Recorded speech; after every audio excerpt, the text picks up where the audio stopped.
you from the beautiful metaverse, and more specifically from beautiful Danville, Illinois, homeland of the Corellian tradition. And I hope that you're having a lovely day. This is Midday with Reverend Don. And if you regularly follow Midday with Reverend Don, you will know that we can communicate directly if you type your questions or comments directly onto whatever platform you're watching this on. They'll appear here in my chat room, and we can have a lovely conversation. And hopefully, you are having a lovely Tuesday. I am having a lovely Tuesday. And our our topic for today is how to deal with difficult relatives during the holidays, and by extension at any time.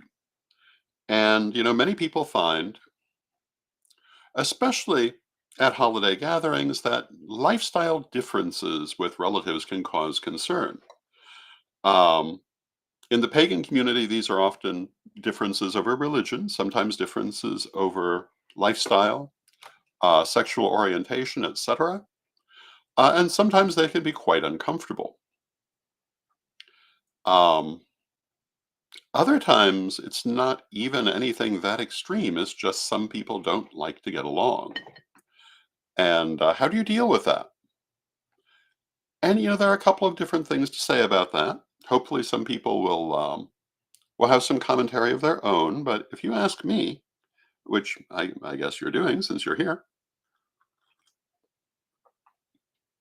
If you ask me, the question is why should you deal with it at all? Um, if you know you're going to end up arguing with someone, why would you be associating with them? I would say keep your interactions to a minimum. Um, and if you want to see other people who are there but not them, maybe arrange another occasion to see those people. Hello to Janet in the chat room.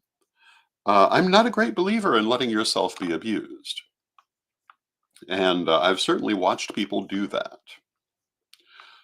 Go to places where they know that someone, maybe a relative, someone else, is going to behave badly and then wonder what happened.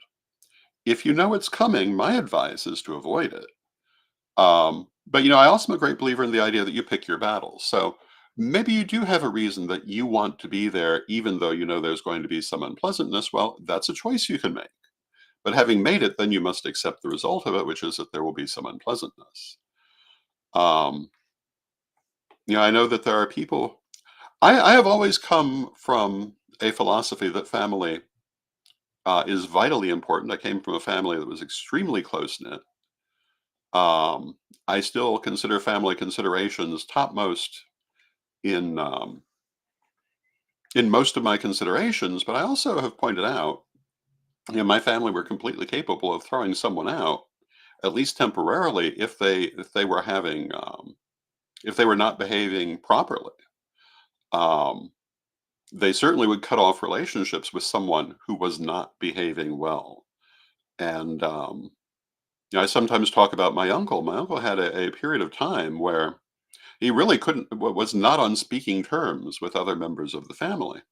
It's one of the reasons you don't hear more about him. They later forgave him and brought him back into the bosom of the family. But interestingly, he never forgave himself for the period of problems because I would assume in part he didn't get out of it what he hoped to get from it. And maybe also he realized the relationships were more important than other things he may have been going for. And maybe also there had been some external um, cause. And hello to Mary in the chat room. But yeah, I do not come from the point of view that you must deal with someone who's not going to deal well with you. Um, I do come from the pick your battles point of view, which means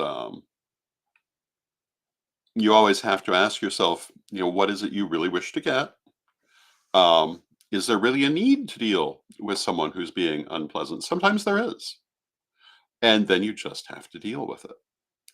But having made that decision, you must remember you chose your battle and you must focus on the outcome you've chosen from the situation.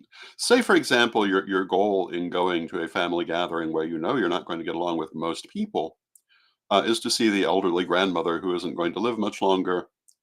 Um, I can understand why you might choose to do that, but then you have to accept what you already know, which is that many of these others you won't get along with.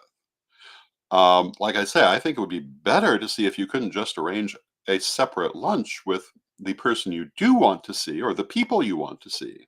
But that's not always possible. Mary says, I'm at the point where if it doesn't serve my higher purpose, I'm not part of that. That's exactly what I'm saying. Um, I know that I've heard some people criticize certain religious movements who say that if someone is toxic, you should cease dealing with them on the premise that, family is everything. Well, yeah, if family is toxic, I think that yes, you should cut off relations with them or at least limit them. Hello to Calvin in the chat room. And similarly, you must not be toxic yourself. You need to remember that that you must also pay attention to your own behavior and make sure that you are being the person you're hoping they will be. But yeah, there are some people out there who will not come around and behave decently for anything. And you should not be dealing with them, in my opinion. I once had a person ask this question on my vlog. I'm trying to remember the exact circumstances. I believe there had been um, a death and in-laws involved. But anyway, it was all over the fact that the person was pagan, the family were not, and they couldn't get past that. And my response was, well, what do you need them for? Um, I mean, if they're not going to treat you decently, don't deal with them. Hello to Lepus Felix in the chat room. Mary says, yes, blood does not mean that you have to suffer. No, it doesn't. Many people in the pagan community can tell you that their family are the people they've chosen, not necessarily the people that they're biologically related to. Now, I will also tell you that, I came from a very positive family. We were very close knit when I was growing up. I think back on holiday dinners that we had. I don't remember anyone ever having any problem with any other family member um, during those years. But I hear a lot of other people who do. And if it's going to be an unpleasant experience, why on earth are you going? You don't want to be written out of the will. Is the will worth that much? Um, it. I think you have to really ask yourself where your priorities lie, and also depending if it's only you, or are there also children who are going to be exposed to toxicity? Do you want that in your life? Do you want it in their lives? And I think you'd be better off having your own little dinner with no toxicity and avoiding the problem. And if the relatives say, "Why didn't you come?" Well, you say, "Well, we're going to have this argument and this argument and this argument, and I'm not interested in having any arguments." That would be that would be my advice. I know not everyone likes that advice, but my question is, why not? Um, and there is an answer to that too. Some people. Oh, and hello to Tom in the chat room. It's good to see you, Tom.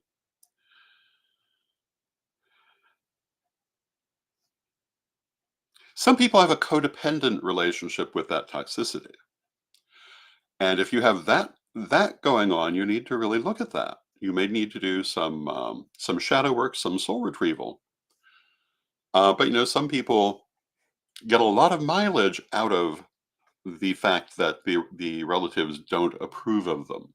And then you have to ask yourself, among other things, why have you made the choices that you made? Was it to rebel against your family, or are they real choices? One of the things I do see sometimes in probably all quote alternative communities end quote. So if there are certain people who choose to be part of that community simply as an act of rebellion and not because they've truly embraced that community, and I don't. That might be a good reason to come in, but it's something you need to deal with if that's the only motivation. Um, if for what if you really want to avoid the toxicity of arguments with negative family members, don't go. If there's part of you that's looking forward to the argument, I hate to tell you, but you're part of the problem. Um, Now, Lepus Felix says, I just end up where the wind of luck blows me and people find me. That's good. Calvin says, my side of the family was and still is toxic. My solution was to cut off all contact. I let them know I forgave them, but will never forget. That's exactly what I'm suggesting. Good for you, Calvin. Um, and, I certainly won't say people can't change, but without that change, you should pay attention to what you know. There's no point in having unnecessary toxicity in your life. Um,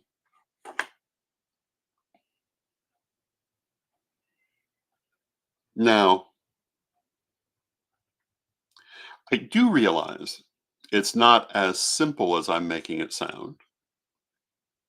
Um, and it's also difficult depending on how much interaction we're talking about. But if we're just talking about seeing people a couple of times a year at a family dinner, cutting off that toxicity really isn't that hard. Um, but every now and then I read these articles on the internet about people who have terrible relations with their family, their in-laws, etc. And I look at it and say, why on earth are you dealing with people like that? Um, if they don't approve of the religion you follow, they don't approve of the lifestyle you follow, they don't approve of how you're raising your children. Well, it's not their religion, not their lifestyle, and not their children. And you really shouldn't allow that in your life, in my opinion. Um, I suppose there's always a hope that you can save it, and maybe sometimes you can't. People do change their minds. And I have told people, and I stand behind it. If you have a situation where you have family members who don't approve of your religious choices, for example, sometimes if you just are patient and give it a while, they will come around because they will see that you're still the person you always were, that your choices were not bad, and that they were operating on misinformation. That does happen. So I'm not saying to rush to anything. Again, you want to pick your battles, but if you've seen the situation is irreparable, don't put yourself in it. Um, unless there's some overwhelming need to do so. Um, and that's something only you can decide. And it might be that relative who's going to die. It might be something else. I don't know. Um, but in a lot of cases, if someone's toxic, they're just going to stay toxic. And Janet says, I have this issue in my family. I try to be polite, but don't allow them to upset me. That is also a perfectly good response. If you wish to continue to have relations with them and you cannot allow them to upset you, that's perfectly fine. Um, you might even start to find it amusing. And if you're able to be in that space, that too is a perfectly good way to deal with it. I was reading an article the other day which talked about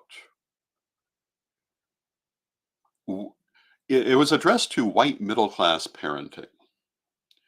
Um, I'm not sure how accurate it is in that title, because I only really know my own background.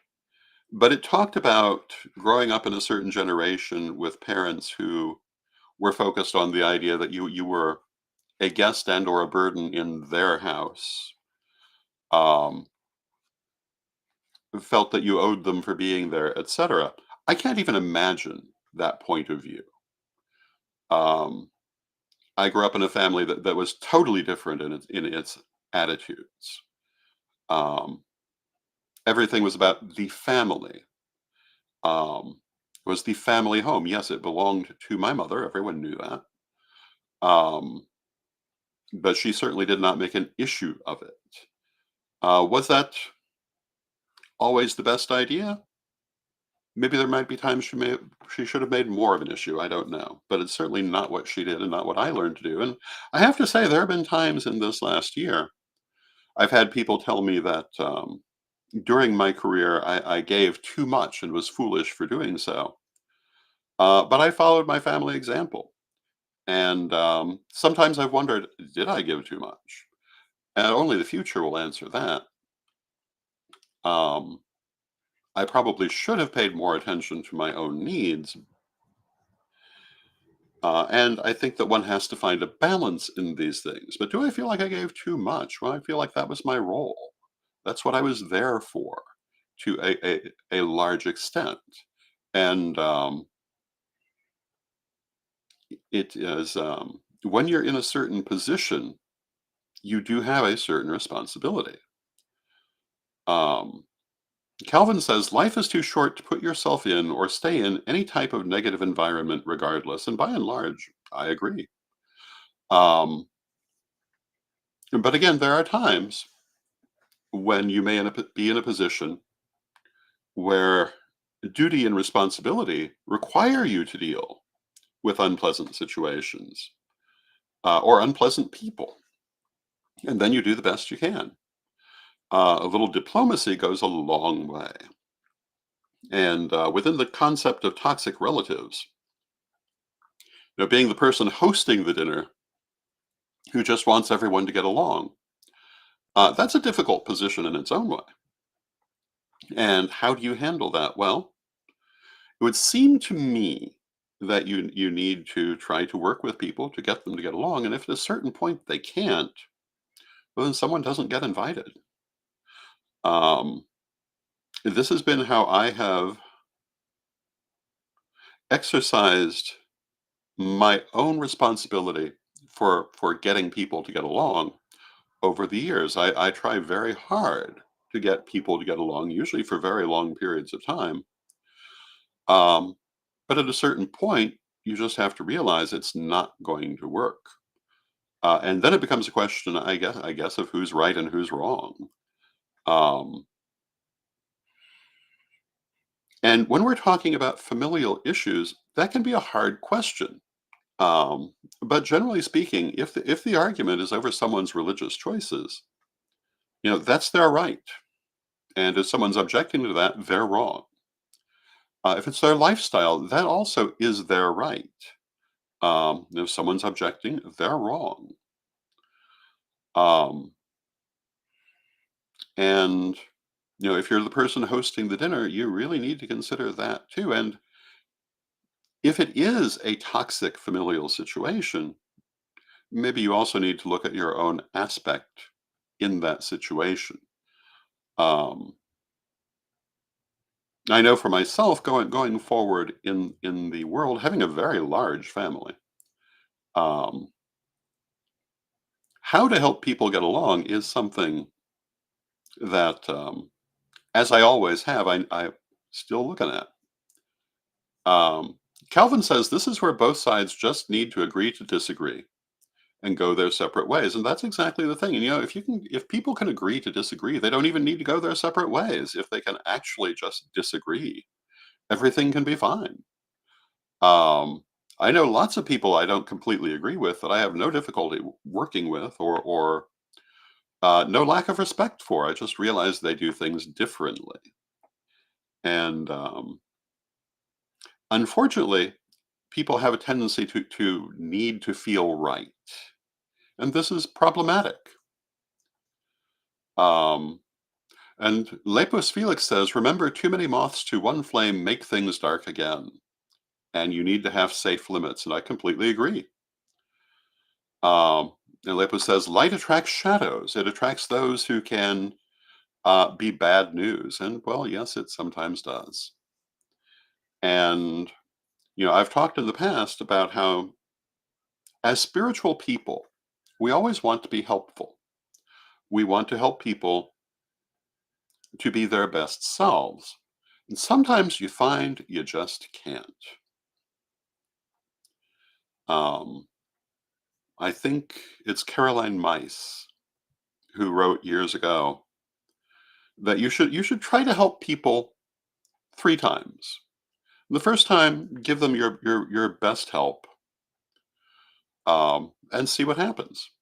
If they come back and ask for help a second time, um, be willing to give them a second chance, give them a little more help. But your first question is, did they pay attention to what you advised the first time? Did they try it and it didn't work? Um, did they not try it and now regret that they didn't? Um, or did they do nothing and still have the same problem? And if they come back a third time with the same situation, that should probably be the last time, because by the third time, it's likely an irreparable situation. Now, of course, every situation is individual. There are exceptions. There are always exceptions. And if there's any one thing that I stand for very strongly, it's the idea that everything is individual. And that includes everything I'm saying here. I might be making blanket statements, but your individual situation is your own, and it may not be quite the same as what I'm saying, and you have to consider that. Um, it's very rare that a single piece of advice is going to address every variation of a situation.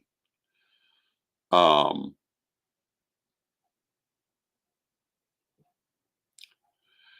and Lepus Felix says you can't keep giving help um, and expecting improvements um, without talking and making a plan forward. And there's a point where that's absolutely true. And at that point, you have to ask yourself more questions about that situation. Sometimes it's still a situation worth. Sometimes the thing is that often your situations are mixed. Everything I'm saying in this program is mostly addressed toward unmixed situations. It's the mixtures that make them complex. If the person who is constantly needing help is also offering a great deal, well, then you got a mixed situation, and the question becomes: is what they're offering worth the difficulty of dealing with them? And sometimes it is, and sometimes it's not. If going to that toxic family dinner also provides positive support, and that outnumbers or outweighs the toxicity, well, then you might want to go. But these are individual considerations. But in and of itself, going to what you know is going to be a toxic situation is generally not the best idea. And yeah, that is just pretty obvious in the end. And again, it also depends. What are you getting from the situation? Are you getting anything? Um, and then you have to decide how to handle it. But in and of itself, why would you deal with toxic relatives? At a certain point, you just stop. Um, but generally speaking, at the same time, you should try to resolve it first. Um, and you should talk with them about what the problem is, how to move forward. And if they can't, then they can't. And that again is really all there is. And I talked about my uncle. For years, my mother and my grandmother cut off all contact with him because of certain actions he had taken. Later, they forgave him, brought him back into the family, and that was because there had been changes. He was not in the same position. He was not behaving the same way. Certain influences around him had changed. And after that, they had no real further problem with him. So, I mean, things can change, people can change, they can find ways to move forward. I'm certainly not saying that's not the case, but if they're not doing that, well, you have to look at that. I remember a woman years ago, lovely person, enjoyed her company. Um, she was connected with Holy City Temple in Chicago, but although she was a lovely person, she was in constant need of assistance. And everyone was trying to assist her, and everything backfired.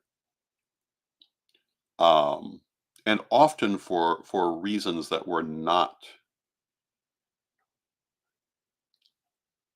easily avoidable. For example, help getting an apartment. The apartment ended up catching on fire because she hung dried plants over a lit candle. Not exactly beyond the ability to see. Someone got her a job. She took her giant dog with her to work every day after being asked not to, and wondered why she was fired. One thing after another, and ultimately, nobody was willing to give any further help because it was obvious she was sabotaging every attempt. Um, Obviously, not consciously, but attempts at spiritual counseling, attempts at soul retrieval, etc., were not enough to resolve the situation, and ultimately, people just had to cut off communication, which nobody liked doing. Um, but um, but ultimately, sometimes it's the only thing you can really do. So those are my thoughts on toxic relatives and toxic situations. Um, and the first and most important part is pick your fights. Are you getting enough to make it worthwhile? If you're not, why are you doing it? And this goes back to what I was saying the other day about Lady Crystal. And years and years ago, probably 40 years ago, um, we had a situation. There was a problem with the telephone. This is back in the days before evolution, when telephones still had tails and plugged into the wall. And for whatever reason, it wasn't working. The bill was paid. There was no need for it not to be working, but it wasn't working. And so we tried to do magic to well, first we talked about what to do, and the issue of doing energy healing on the phone was brought up.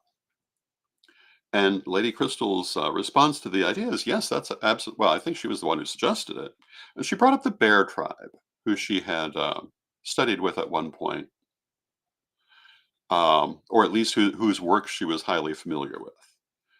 And they had a saying that if it doesn't grow corn, don't do it. Meaning that there's no point in doing something that you don't expect to have an effect.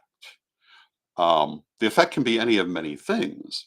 Sometimes simply maintaining an important tradition can be enough of an effect, but there must be an effect. Why are you doing energy work if you don't think it's going to do any good? So we did energy work on the phone, and presently it started to work again. Um, I certainly always remembered that lesson. Um, and Calvin says, why walk into a situation knowing that it's going to turn nasty? Well, this is true. Um, Calvin says, in my case, I just do not associate myself with folks such as this. And yeah, sometimes that is the only acceptable choice. So that concludes today's comments on toxic relatives, and I would like to take a moment to remind you of my Patreon at revdonlewis.com. If you like my work, if you would like to support my work, you can do so there. We have a number of things that we offer there, including the photo of the day, which is most days. We have the weekly chat room. We have a couple of other things that come out. You can find them all at revdonlewis.com. All of our books at Corellian.com. And also, if you are looking for a reading, I am available, and you can set up a reading either through instant message or by email at donlewishp@aol.com. And with all of that, I hope you have a lovely day. I'll see you again tomorrow. I love talking with you this way. I hope that you're enjoying talking with me this way. And let us close with our prayer, as we always do.